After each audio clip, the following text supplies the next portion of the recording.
Computer আবিষ্কার হওয়ার অনেক আগে এমন এক ধরনের অটোমেটিক দাবার আবিষ্কার হয়েছিল যা প্রায় 50 বছর ধরে মানুষকে বোকা বানিয়ে ঠকিয়ে যাচ্ছিল। হাঙ্গেরিয়ান ইঞ্জিনিয়ার উলফগ্যাং ভ্যান ক্যাম্পেলেন এমন এক ধরনের যন্ত্র আবিষ্কার করেছিলেন এটা অটোমেটিক দাবা খেলতে পারতো, আর শুধু পারতো না বরং মানুষের থেকে ভালো খেলতে পারতো বলে বিশ্বাস করানো হয়েছিল, যেটা ছিল তখনকার দিনের জন্য অবিশ্বাস্যকর। এই যন্ত্রটির নাম রাখা হয় দ্য মেকানিক্যাল টার্ক, কারণ এই যন্ত্রটির উপরে একটি টার্কিশ পুতুল বসানো থাকতো যেটা দাবার চাল দিত একদম মানুষের মতো। টিকিট কেটে ইউরোপ ও আমেরিকার লোক এই যন্ত্রটি খেলা দেখতে আসতো, এমনকি সম্রাট নেপোলিয়ন এটির সঙ্গে একটি দাবা খেলেন যাতে নেপোলিয়ন হেরেও যান। খেলা শুরু হওয়ার আগে অপারেটর যন্ত্রের দুটি দরজা খুলে দেখাতো যাতে মানুষ সবাই বিশ্বাস করতে পারে যে ভিতরে কোনো মানুষ নেই। সত্যি ভেতরে শুধু যন্ত্রপাতি দেখা যেত আর মানুষ বিশ্বাস করতো যে এই যন্ত্রটি অটোমেটিক দাবা খেলতে পারে। তবে উলফগ্যাং এর মৃত্যুর পর তার ছেলে এই রহস্যটি ফাঁস করে যে এর ভেতরে সবসময় একজন মানুষ লুকিয়ে থাকতো।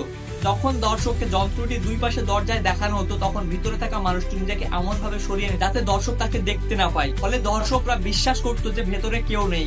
আর তারপর বোর্ডের নিচে চুম্বক লাগানো ছিল যার সাহায্যে ভিতরের লোকটি চাল বুঝতে পারতো, এবং সেই অনুযায়ী ভেতরে থাকা মাস্টার দাবারু মেকানিক্যাল লিভারের সাহায্যে ভেতরের গুটিগুলোকে চালতো।